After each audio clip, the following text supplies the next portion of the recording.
அழகிய காட்டில் வசித்த சிட்டு சிட்டுக்குருவி, மின்னல் முயல் மற்றும் பஞ்சு பன்றி ஆகிய 3 நண்பர்களும் மகிழ்வுடன் இருந்தபோது, நீலபுஷ்பத் தேவதை திடீரெனத் தோன்றி இந்த காட்டின் அழகை பாதுகாக்கும் மாயக்கல்லை கொடுங்காலன் ஓநாயிடமிருந்து காக்கும்படி அவர்களை எச்சரித்தாள். உடனே புறப்பட்ட நண்பர்கள் முதல் சவாலாக வேகமாக ஓடும் நதியைக் கடக்க, சிட்டு கண்டுபிடித்த கொடியை பஞ்சுவின் பலத்தால் இழுத்து பிடித்து மின்னல் அதனை கடக்க உதவியது.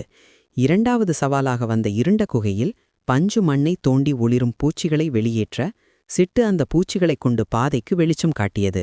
இறுதியாக மாயக்கல் மறைந்திருந்த இடத்தில் கொடுங்காலன் ஓநாயை சந்தித்தபோது, சிட்டு வகுத்த புத்திசாலித்தனமான திட்டத்தின்படி மின்னல் தன் வேகத்தால் ஓநாயின் கவனத்தை திசை திருப்ப, பஞ்சு விரைவாக பள்ளம் தோண்டி ஓநாயை சிக்க வைத்தது.